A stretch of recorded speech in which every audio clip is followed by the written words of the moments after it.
everybody, and welcome on into Sidelines, presented by Visit Potter Tioga. I'm Drew Patrick. On today's episode, we talk to a pair of record breakers for track and field.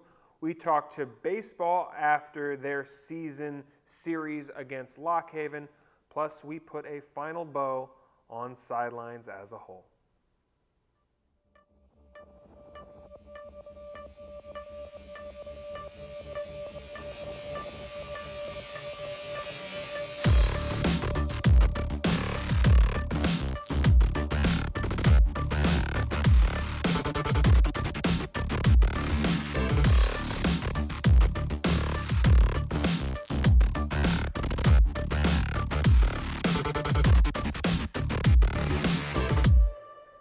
Welcome back to Sidelines. Let's talk baseball now. As joining me here at the desk, we have Jake Houtz and Marcus Nales. Thank you both so much for stopping by. Thank you. Thanks for having us. So let's talk about this past weekend. LockHaven was the opponent. Let's start at Houtz. Not the result you wanted, but a home run derby of sorts in that game. What is it like to play in the game? Not the first one this year, but to play in a game that is just a back and forth battle with a lot of scoring in it?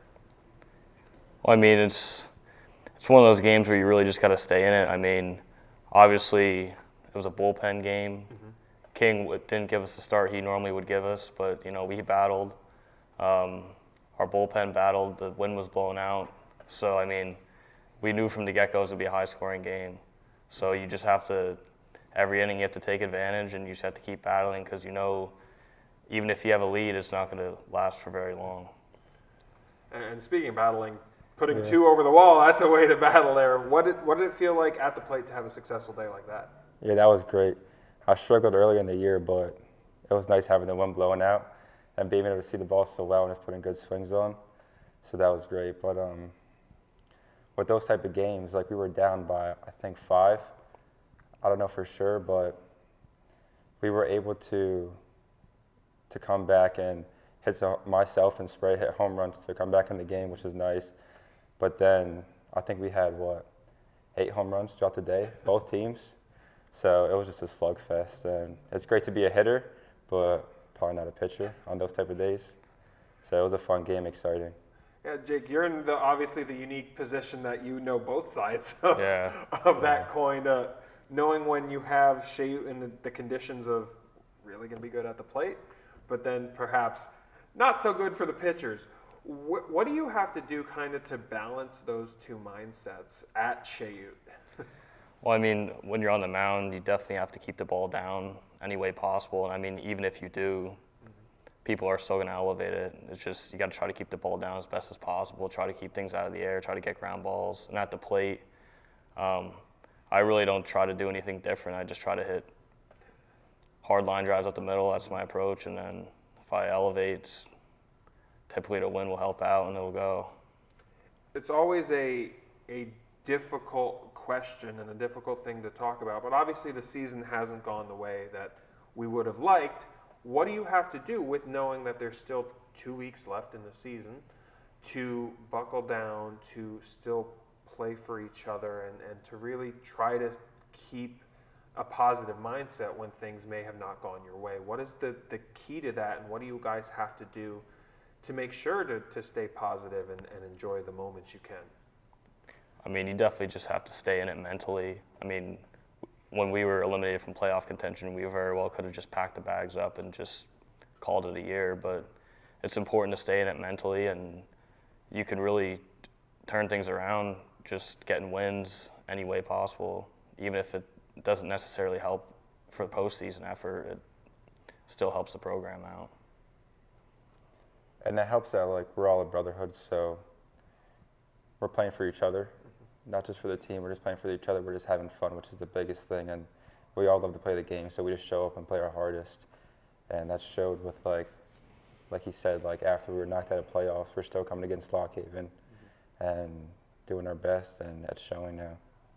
Hey, in the SIDs out of the 3, we've had cup standings. You got us cup points, Commonwealth points, winning that series, so we'll take that. But also, with these games and with these last series and you mentioned the playing for each other, and sometimes you might not reap the rewards in your career, but trying to leave kind of a legacy behind. It's a loaded question, but do you guys look at that at all, or is that something that you think after your careers are done, you'll go back to that?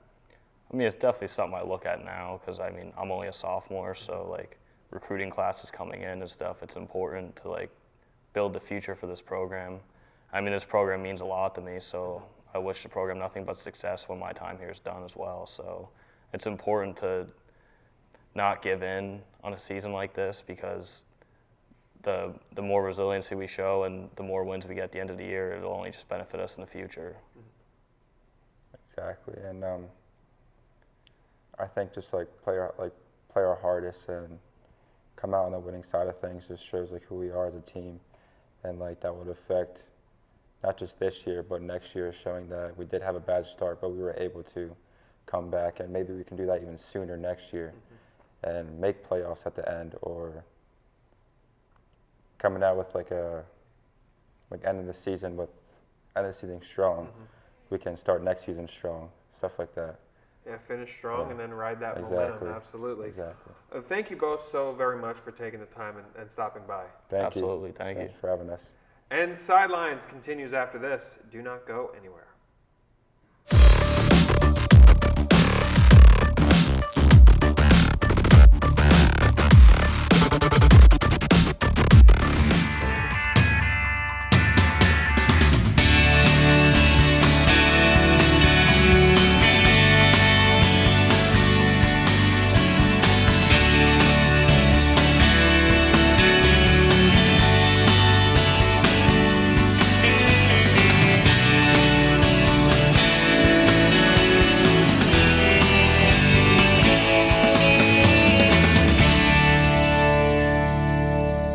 It's all part of Mother Nature's perfect blend, the keystone of the Keystone State. Visit Potter Tioga, a 2-county scenic outdoor haven conveniently located, yet worlds apart. A place where you can kick back, unwind, and forget about the pressures of life. Disconnect and reconnect with your friends, family, or even yourself while surrounded by nature's beauty. So start planning your adventures today at visitpottertioga.com.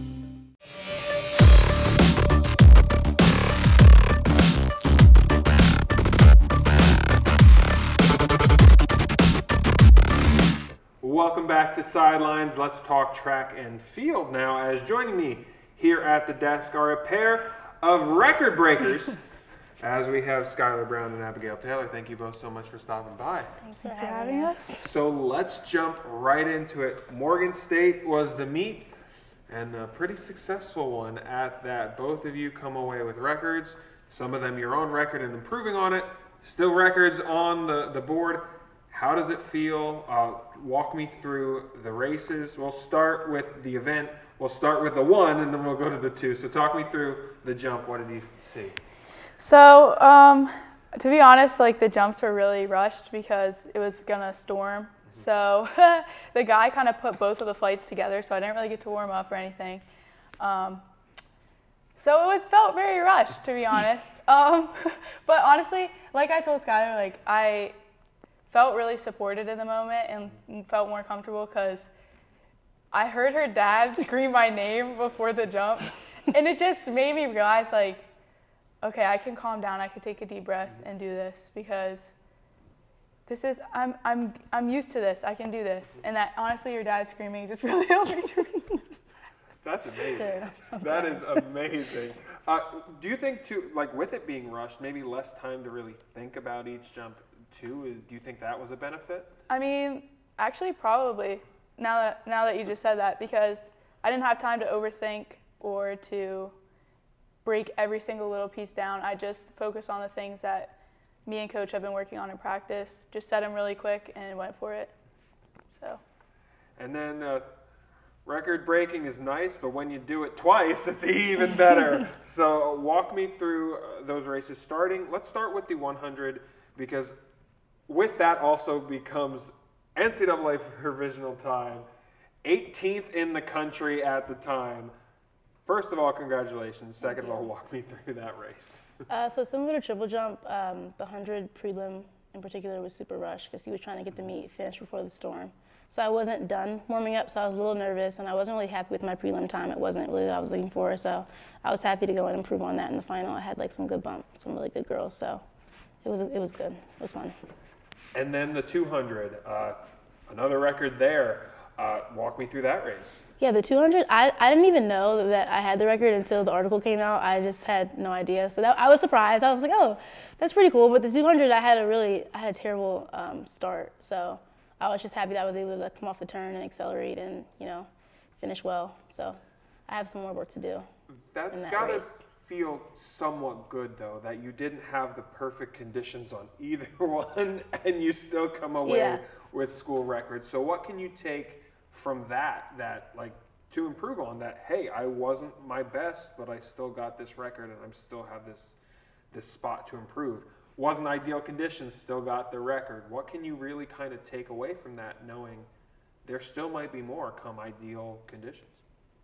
I think at this point in the season for me, I know exactly what I need to work on. So it's just really every day in practice, like making sure I'm executing the things that I need to so that when the race comes, it's, a second nature, it's muscle memory. So that's what I'm really trying to focus on at this point.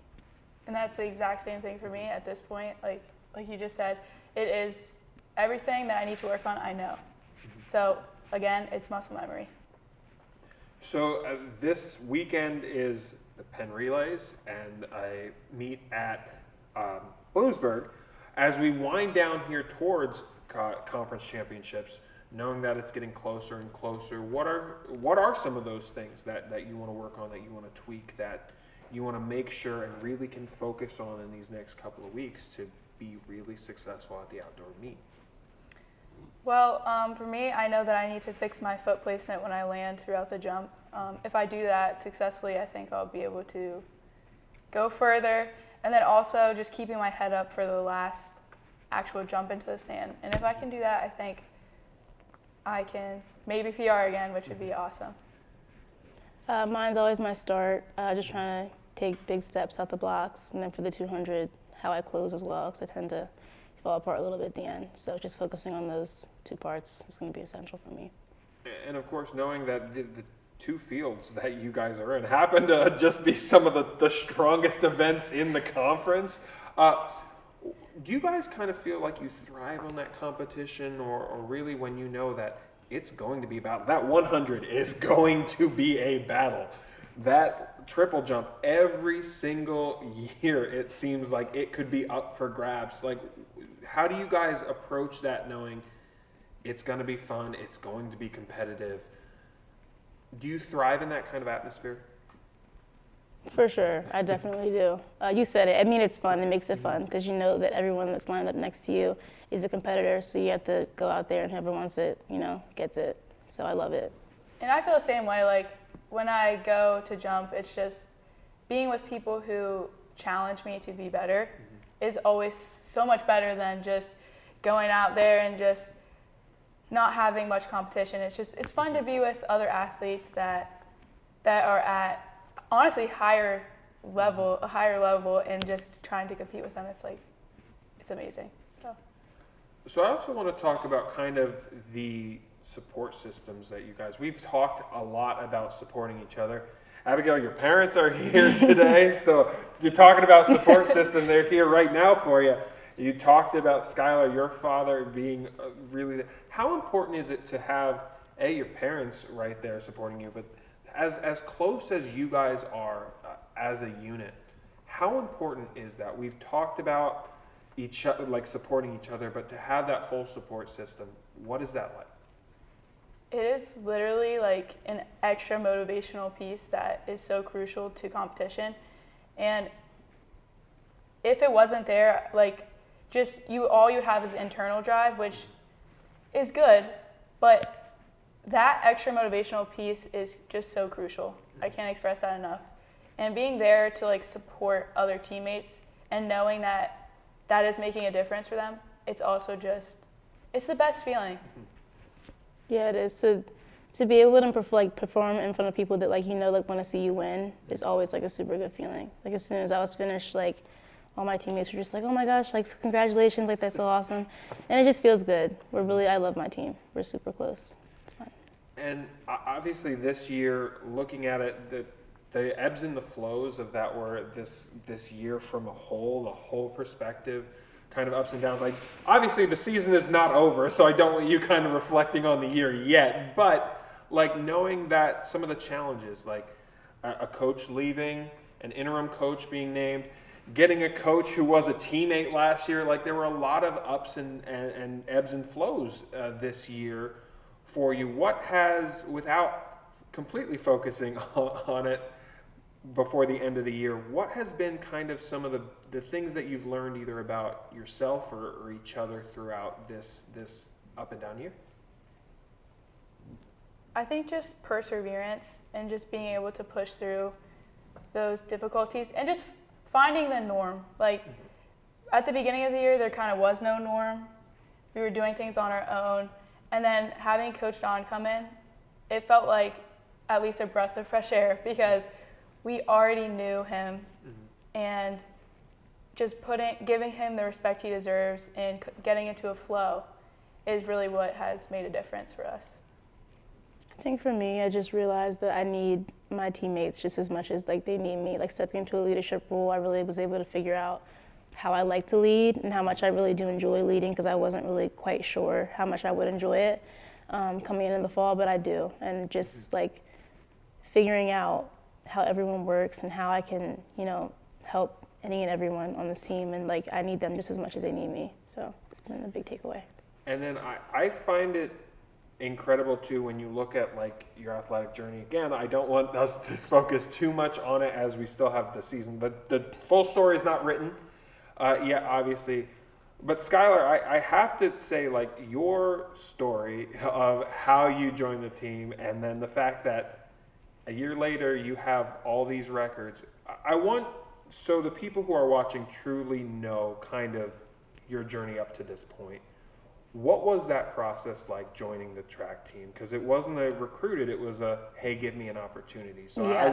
I want to give you the opportunity here to kind of tell that story. Sure. So COVID year, obviously, I was going to run at the previous school, Widener University in Chester. COVID shut it down. I ended up transferring. And then I just emailed Coach Johnson one day and I was like, hey, these are my PRs, can I join the team? And he was like, yeah, come to my office. We had a conversation.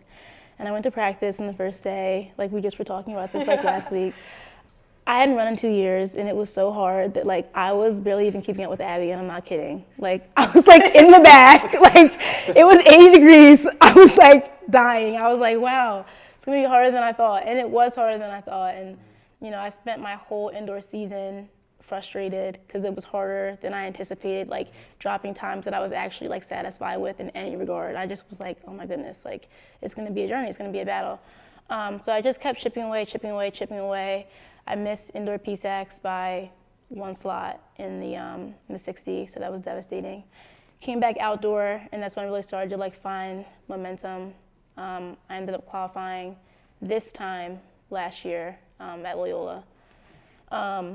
So, I went into PSACs, I think 9th and 11th in my respective events, and then I came out 2nd in the 100 and 7th, and and 7th in the 200.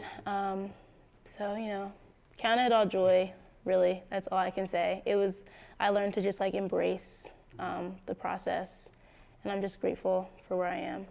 Yeah, absolutely. And then, Abigail, seeing you firsthand saw the journey and saw the work she puts in, what kind of motivation and just joy of each other's success can you take in her story? I mean, if you would see me at meets when she's running, you would just not even have to ask that question because literally I'm up there, I get the highest vantage point and I'm recording and it's every time she crosses, it's just another shock to me because I'm how much faster can you go? Legit. Because you crossed this time and it's 11, 5 or something? 6'2", yeah. And I was like, oh my gosh. And I'm screaming my head off. And you can just hear it in the video. It's just it's the best feeling. Mm-hmm. Even, honestly, it is almost even better than doing good yourself. Seeing someone else like your best friend succeed is like the best feeling. I absolutely love that, and I love the times when you guys come on, you're regulars. It's fantastic, and thank you both so very much for stopping by once again. Thank you. And Sidelines continues after this. Do not go anywhere.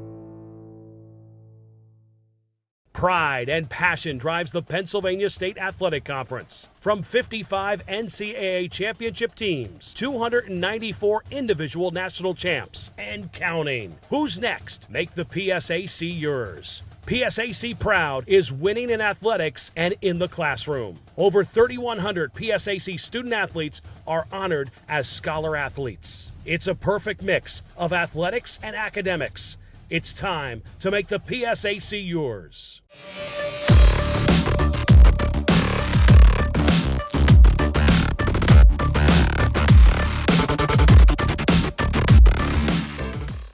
Well, folks, we have hit the end of this episode, and this is, in fact, the final episode of Sidelines. I'm not going anywhere, but we are going to be moving in a different direction going forward. So this is, in fact, the final episode of Sidelines here. I have a lot of people to thank. 3 years ago, this show started. 4 years ago, we kind of birthed it as a different show. It became Sidelines, and it became very successful here, run by students, hosted by me, and honestly, there are so many people I have to thank for making this show as successful as it was. I have their names written down so I don't forget everyone. So Bree Cecilia, Owen Newcomb Ulrich, Sean Ringgold, Claire Ames, Seth Neal, Corey Williams, Terrence Quaker, Holden Myers. I could not have done this show without your help, so thank you, thank you. And of course, the faculty that I really need to thank: Houston Baker, Andrew Longcore, Mark Polonia, Owen Lukens, and then Ryan McNamara. Thank you so much for trusting an intern with this big idea to create this show. I very much appreciate it, and I hope you guys have enjoyed it as much as I've enjoyed making it. And for one final time, to stay up to date on all things Mansfield Athletics, head over to GoMounties.com. Thank you so much for watching, and I'll see you around.